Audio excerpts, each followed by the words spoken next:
Əziz həmvətənlər, müzəffər Azərbaycan ordusu döyüş meydanında yeni qələbələr qazanır.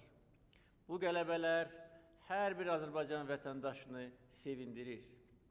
30 ilə yaxın torpaqlarımızı işğal altında saxlayan düşmən döyüş meydanında Azərbaycan ordusunun gücünü görür. Biz öz torpağımızda vuruşuruq, öz torpağımızı qoruyuruq və işğalçıları bundan sonra da öz torpaqlarımızdan qovacağıq. Xalqımız döyüş meydanından, cəbhə bölgəsindən səbirsizliklə yeni xəbərlər gözləyir. Mən çox şadam və mən xoşbəxt adamam ki, bu şad xəbərləri Azərbaycan xalqına çatdırıram. Hər bir kəndin, hər bir şəhərin, hər bir strateji yüksəkliyin işğalçılardan azad edilməsi böyük peşəkarlıq, cəsarət, rəşadət, qəhrəmanlıq tələb edir. Bizim hərbiçilərimiz şəhid olurlar. Allah bütün şəhidlərimizə rəhmət eləsin. Şəhidlərimiz həmişə bizim qəlbimizdə yaşayacaq.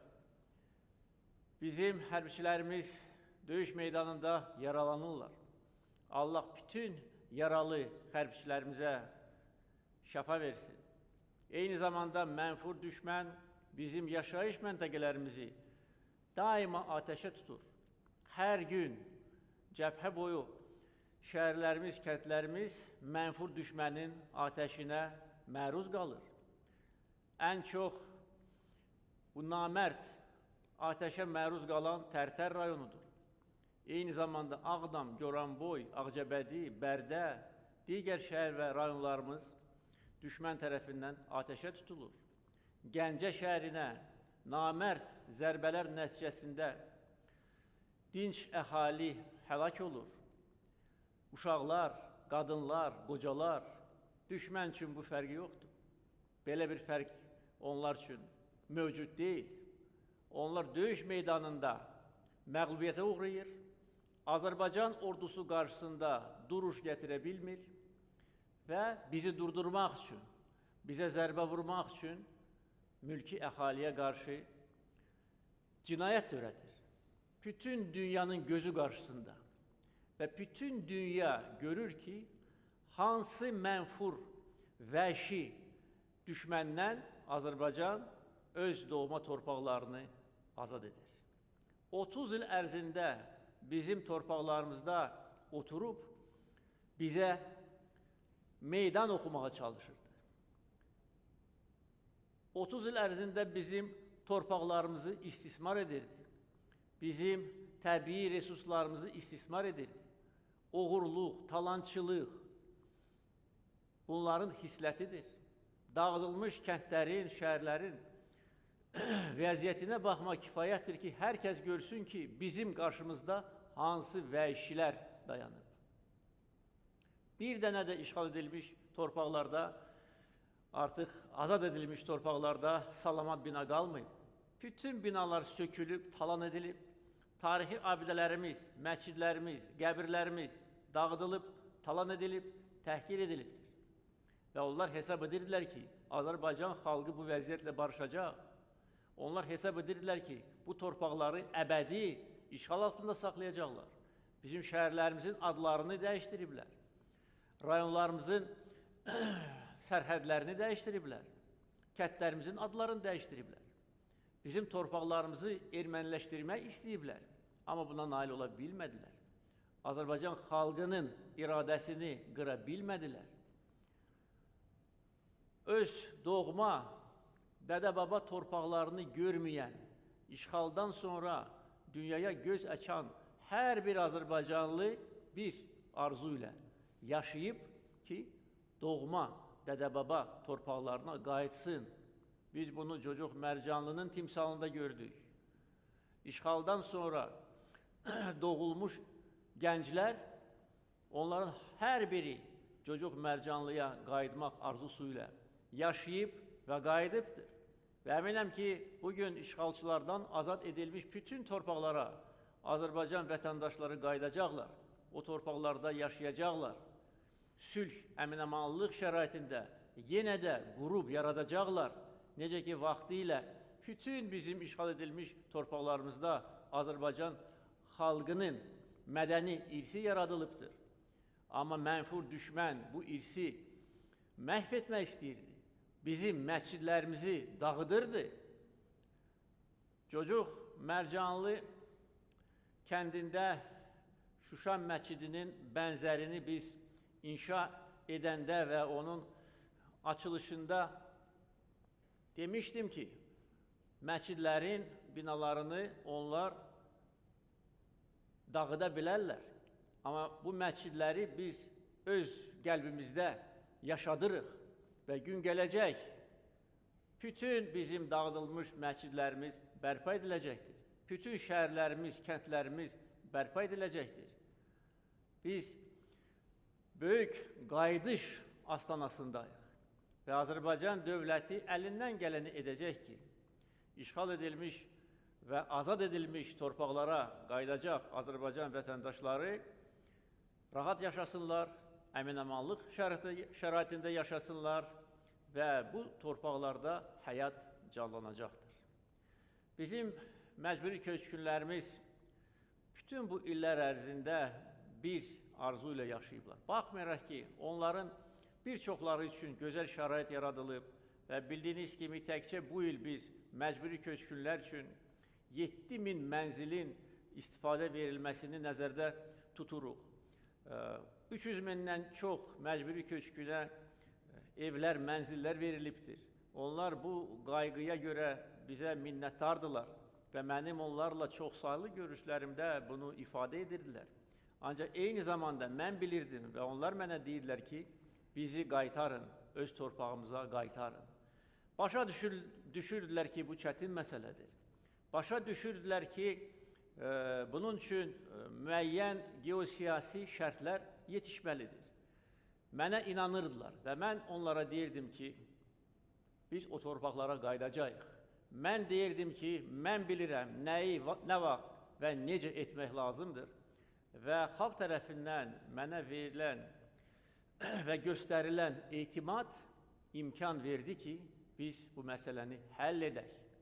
Və bir daha mən bəyan edirəm ki, bütün verilmiş vədləri mən yerinə yetirirəm, bütün verilmiş vədlərə sadiqəm və mənim prezident kimi fəaliyyətim üçün əsas məsələ, mənim əsas vəzifəm Azərbaycan torpaqlarının qaytarılmasıdır, ərazi bütövlüyünün bərpa edilməsidir. Və bugün biz bunu edirik. Döyüş meydanında 30 ilə yaxın aparılan danışıqlar heç bir nəticə vermədi. İşğal edilmiş torpaqlarda Ermənistan tərəfindən qurulmuş istehkamlar onu göstərir ki, onlar bu torpaqları bizə vermək fikrində deyildilər. Sadəcə olaraq bizi və beynəlxalq vasitəçiləri aldadırdılar. Sadəcə olaraq vaxt uzadırdılar və bununla bərabər işğal edilmiş torpaqlarda qanunsuz məskunlaşma aparırdılar. Laçın şəhərində minlərlə insanı yerləşdiriblər. Kəlbəcərdə minlərlə insanı yerləşdiriblər. Bugün işğaldan azad edilmiş torpaqlarda da Füzuli, Cəbrayıl və digər rayonlarımızda da onlar bizim kəndlərimizdə yaşayıblar. O kəndlərin böyük hissəsi dağıdılıb, ancaq bəzi evlərdə onlar bizim torpağımızda yaşayıblar. Azərbaycanlılara qarşı etnik təmizləmə aparmaq, Azərbaycanlılara qarşı soyqırım törətmək, bizim vətəndaşlarımızı doğma torpaqdan didərgin salmaq və ondan sonra dırnaq arası referendum keçirmək tamamilə insani əxlaqa, qanuna, beynəlxalq hüquqa ziddir. Heç kim Qondarma Dağlıq Qarabağ dırnaq arası respublikasını tanımayıb. İndi onlar əlləşirlər, vurnuxurlar ki, ölkələr, dünya ölkələri Qondarma kriminal qurumu tanısınlar. Ağıllarını itiriblər. Başa düşmürlər ki, heç kim bunu etməyəcək.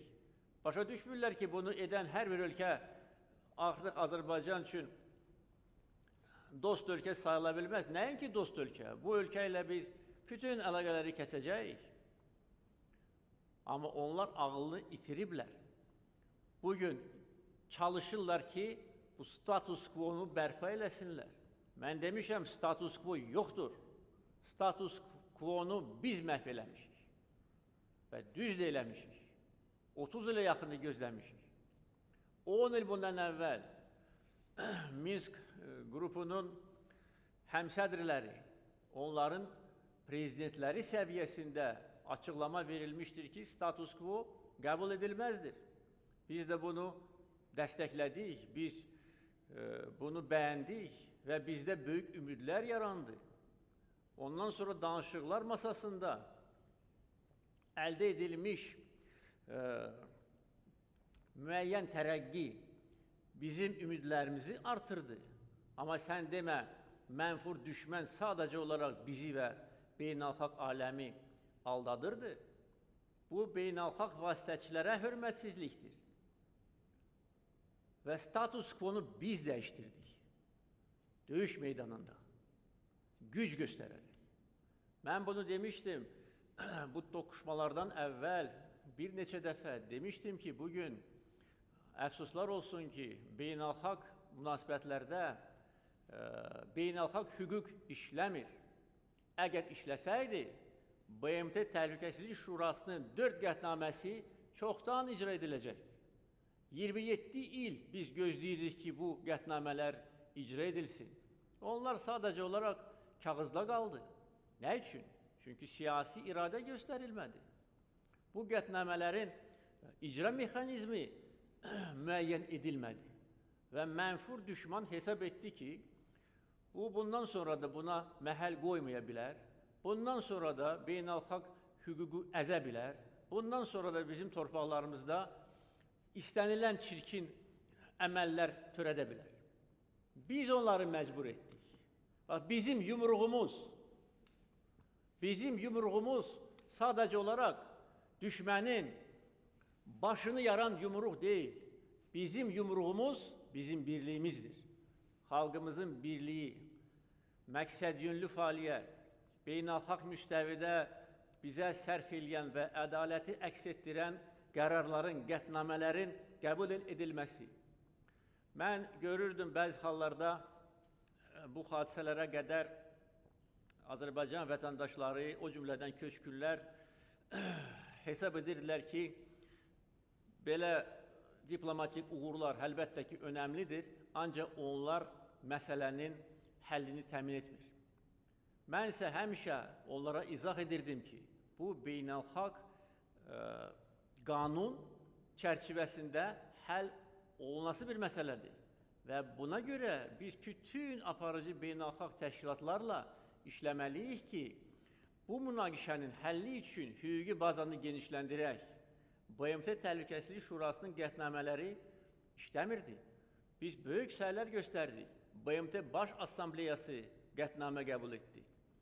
Qoşulmama hərəkatı, Avropa Şurası, Avropa Parlamenti, İslam Əməkdaşlıq Təşkilatı, digər təşkilatlar, Avropa İttifaqı ilə bizim aramızda paraflanmış sənəddə də sərhədlərimizin toxunulmazlığına, suverenliyimizə və ölkəmizin ərazi bütövlüyünə dəstək göstərilir. Yəni, budur bu münaqişənin həlli üçün əsas. Ona görə bugün artıq özünü dilənçi kimi, düşük kimi, bağışlayın ifadəmə görə, amma onlar hər bir ifadəyə layiqdirlər. Aparan Ermənistan rəhbərliyi gecə-gündüz bütün beynəlxalq təşkilatlara zəng edir, məktublar göndərir, bəyanatlar verir ki, niyə səsinizi çıxartmırsınız? Onlar necə səsini çıxarda bilərlər? Onlar artıq bu qətnamələri, bu qərarları qəbul ediblər və Azərbaycan döyüş əməliyyatını beynəlxalq birlik tərəfindən tanınan öz ərazisində keçirir. Biz Ermənistan ərazisində hər hansı bir əməliyyat keçirmirik. Bizim belə planlarımız yoxdur. Baxmayaraq ki, Gəncəni onlar Ermənistan ərazisindən bombalamışdılar. 2 dəfə. Biz cavab vermədik onların yolu ilə. Biz döyüş meydanında cavab verdik. Və mən bildirmişdim ki, biz onların intiqamını, şəhərlərimizin qanının yerdə qalmamasını döyüş meydanında alacağıq və alırıq. Beynəlxalq təşkilatlarda bizim fəaliyyətimizin əsas məqsədi o idi ki, bu hüquqi baza təkmil olsun, genişlənsin və buna biz nail ola bildik. Ona görə bugün Ermənistan rəhbərliyi yaxşı fikirləşməlidir. Artıq bizim qarşımızda diz çöküb, onlara diz çöktürmüşük, onlara layıq olan yeri göstərmişik. Qovuruq onları bizim torpaqlarımızdan, bundan sonra da qovacağıq. Hər gün xoş xəbərlər gəlir. Hər gün bayrağımız yeni bir yaşayış məntəqəsində ucaldılır. Budur Azərbaycan dövlətinin, Azərbaycan xalqının gücü. 30 il ərzində Ermənistan rəhbərliyi öz dırnaq arası güclü ordusu haqqında uydurmalar ortalığa atırdı. Miflər yaradırdı. Yenilməz dırnaq arası Ermənistan ordusu. Hardadır bu yenilməz Ermənistan ordusu? Görün, baxın necə qaçır bizim qabağımızda. Bu mif idi, bu yalan idi. Bunu biz yerə vurduq. 30 il bizi təhqir eləyirdi. 30 il işğal edilmiş torpaqlarda abidələrimizi dağıdırdı. Tarixi, mədəni irsimizi silmək istəyirdi. 30 il ərzində beynəlxalq aləm nə üçün sanksiya tətbiq etmədi təcavüzkar dövlətə qarşı? Mən neçə dəfə bunu demişəm, neçə dəfə sanksiyalar tətbiq edilməlidir. Bu ölkənin rəhbərliyi öz xoşu ilə bu torpaqlardan çıxmaq istəmir. Bu bizi aldadır, danışıqları imitasiya üçün aparır. Onlara inam yoxdur və mən haqlı çıxdım. İndi baxın, görün orada qurulmuş istehkamlara. Belə istehkam quran ölkə, bu qədər ora vəsait xərcləyən ölkə oradan çıxarmı? Çıxmaq istəsəydilər bunu etməzdilər. Yəni bunların hər bir sözü yalan. Bugün də onların dövlətin rəhbərləri də gecə-gündüz yalan, uydurma yayırlar. Azərbaycan haqqında, döyüş meydanında baş verən hadisələr haqqında. Sanki kimsə gəlib bizim əvəzimizə vuruşur. Azərbaycan xalqı, Azərbaycan gəncləri, Azərbaycan əskəri onlara dərs verir. Tək başına vuruşuruq. Hər kəs bunu bilir. Amma özlərinə sığışdıra bilmirlər. Çünki mifologiya dağılır. Mifologiya bunların əsas, ideoloji əsasdır. Tarix haqqında yalan. Onu da əfsuslar olsun ki, indi bir çox ölkələrə də qəbul etdirə biliblər tarixi yalanı. Xocalı haqqında yalan ki, güya Azərbaycan özü Xocalı soyqırımı törədi. Gəncə bombalanması haqqında yalan bəyanat veriblər ki, onların rəsmi nümayəndələri bəyanat veriblər ki, Ermənistan bu raket ateşini təşkil etmir. Nə vicdan var, nə əxlaq var, nə mənəviyyat var. Ağıl da yoxdur. Ağıl olsaydı deyərdilər ki, baxın bu balistik raketin deməli start nöqtəsi və atış istiqaməti dünyada aparıcı ölkələr tərəfindən izlənilir. Hardan atılıb, hara dəyib və balistik raketlərə döyüş tapşırığı verilir. O təsadüfən o yaşayış masivinə düşməmişdir. Gecə vaxtı, qəsdən. Amma ağıllarını itiriblər, dünyanı aldatmağa davam edirlər ki, güya ki, kim bəs atıb Gəncəyə bu raketi? Biz özümüz mü atmışıq? Necə ki, yalan danışırlar ki, Azərbaycan özü Xocalıq soyqırımını törədib, indi də yalan danışır. Bütün dünyaya yalan danışır. Bütün müsahibələrdə yalan danışır. Bu yalancıları biz bundan sonra da qovacağıq. Onlar gördülər ki, kimdir. Gördülər ki, biz onlara elə dərs veririk ki, bu dərsi heç vaxt unutmayacaqlar. İndi isə imdad diləyirlər, ona buna zəng eləyirlər, kömək edin. Bəs hanı sənin müzəffər ordun, hanı sən yenilməz ordun? Bizim üçün müqəddəs olan Cıdır düzündə Ermənistanın baş naziri sərxoş vəziyyətdə rəqs eləyirdi. Fikri güləşməli idi ki, Azərbaycan xalqına bu təhqir necə təsir edə bilir? Amma hesab edirdi ki, heç kim bunlara toxunmayacaq. Hesab edirdi ki, bütün ölkələr bunları bundan sonra da müdafiə edəcək.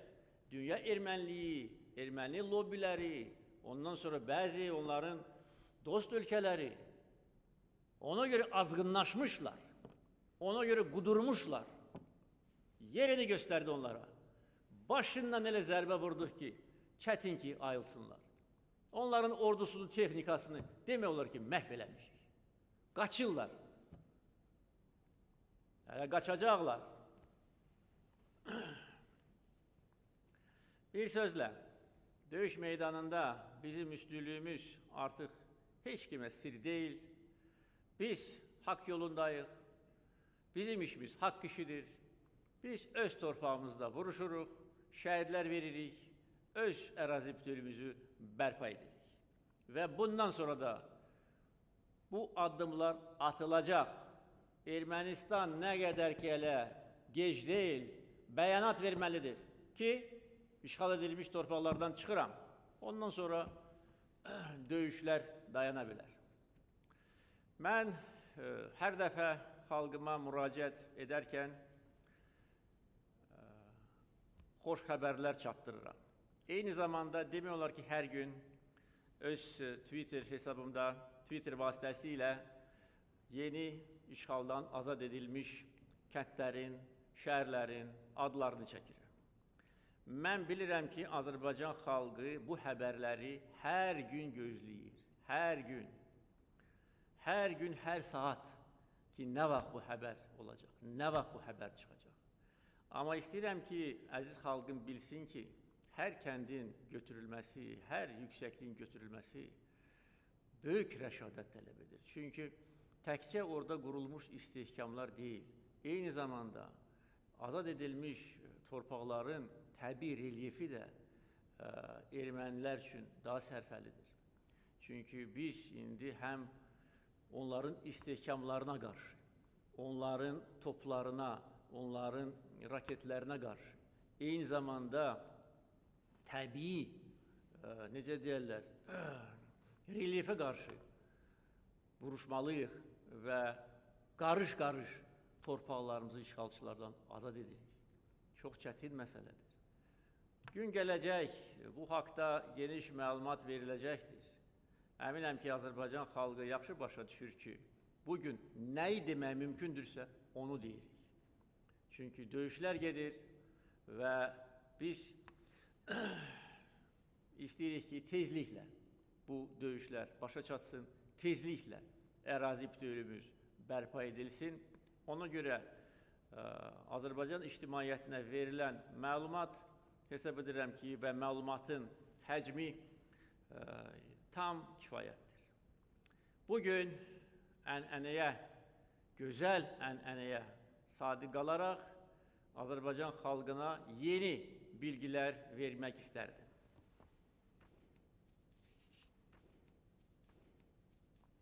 Düşmənin məhv edilmiş və hərbi qənimət kimi götürülmüş texnikaları ilə bağlı məlumatı əziz xalqıma çatdırıram. Beləliklə, düşmənin 241 tankı məhv edilibdir. 39 tank hərbi qənimət kimi götürülüb. Toplam 280 tank. Amma yenə də hələ ki tanklar var. Həm işğal edilmiş torpaqlarda, həm Ermənistan ərazisində. Hardandır bu qədər bunlarda tank? Bir də ki, bütün bu məsələni tənzimləyən beynəlxalq konvensiyalara ziddir. Bəs bu konvensiyalara monitoring aparmalı olan qurumlar niyə buna fikir yetirməyiblər? Bax, biz deyirik, 241 tank məhv edilib. Onların sonra nümayişini biz təşkil edəcəyik. 39 tank saz vəziyyətə götürülüb və bugün bizim əskərlərimiz o tanklarda oturub düşmənə onların öz tanklarıyla ateş açırlar. Piyadaların döyüş maşınları 50'si məhv edilib. 24'ü qənimət kimi götürülüb və bugün bizim əlimizdədir.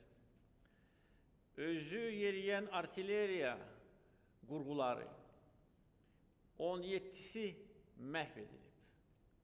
198 top məhv edilib. 58 minatan məhv edilib, 12 minatan qənimət kimi götürülüb. 25 qumbara atan hərbi qənimət kimi götürülüb. 53 tank əleyhinə vasitə məhv edilib. 70 qrad qurğusu məhv edilib. 2 urağan, 2 yars məhv edilib. 1 TOS məhv edilib. 4 S-300 zenit raket kompleksi məhv edilib. Son dəfə mən bu məlumatı Azərbaycan ictimaiyyətinə çatdıranda 2 S-300 zenit raket kompleksi məhv edilmişdir. Bugün artıq 4 kompleks məhv edilib. Hər bir kompleksin, hər bir qurğunun qiyməti bəllidir, çox bahalı hərbi texnikadır. 3 TOR zenit raket kompleksi məhv edilib. 40'a yaxın ASA zenit raket kompleksi məhv edilib. 5 KUP və KRUK zenit raket kompleksi məhv edilib. 6 pilotsuz uçuş aparatı, 2 əməliyyat taktiki raket kompleksi Elbrus, 1 balistik raket, 1 .U raketi, 8 radioelektron mübarizə vasitəsi məhv edilib. 198 yük avtomobili məhv edilib, onlardan 15'i sursatlarla dolu yük avtomobilləri idi. 102 yük avtomaşını hərbi qənimət kimi götürülüb. Biz düşmənin hərbi texnikasını bundan sonra da məhv edəcəyik. Olan qalan da məhv ediləcəkdir.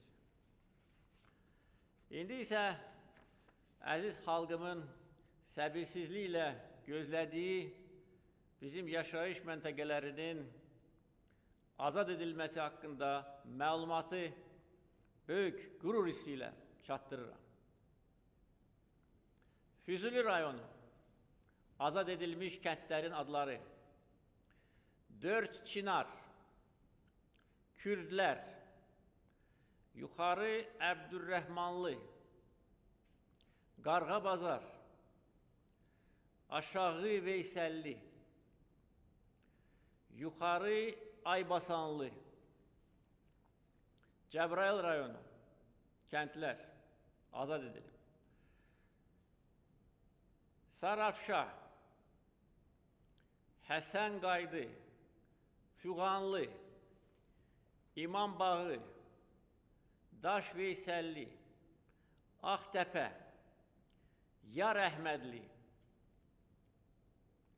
Xocavənd rayonu azad edilmiş yaşayış məntəqələrinin siyahısını çatdırıram. Ağcakənd, Mülküdərə, Daşbaşı, Günəşli, bu Günəşli kəndinin keçmiş adı Noraşın idi. Vəng, bu kəndə Yeni Azərbaycan adı verirəm. Bundan sonra Vəng kəndi Çinarlı kəndi adlandırılsın. Adı mübarək olsun. Zəngilan rayonu, Şanlı Azərbaycan ordusu Zəngilan rayon ərazisinə də daxil edilib, giribdir və yaşayış məntəqələrinin azad edilməsi təmin edilibdir. Zəngilan rayonu ərazisində yerləşən yaşayış məntəqələrinin adlarını çəkirəm. Havalı kəndi, Zərnəli kəndi, Məmmədbəyli kəndi, Həkari kəndi, Şərifan kəndi, Muğanlı kəndi, və Zəngilan şəhəri. Zəngilan bizimdir, Qarabağ bizimdir. Əziz xalqım, əziz Zəngilanlılar, Füzulilər, Xocabəndlilər, Cəbrayıllar və digər işğal edilmiş rayonların sakinləri, biz öz missiyamızı yerinə yetiririk. Düşmənə layiqli cavab veririk. Düşməni cəzalandırırıq. Düşman bizim qarşımızda acizdir. Düşmanın belini qırırıq, qıracağıq. Qarabağ bizimdir, yaşasın Azərbaycan, eşq olsun Azərbaycan xalqına.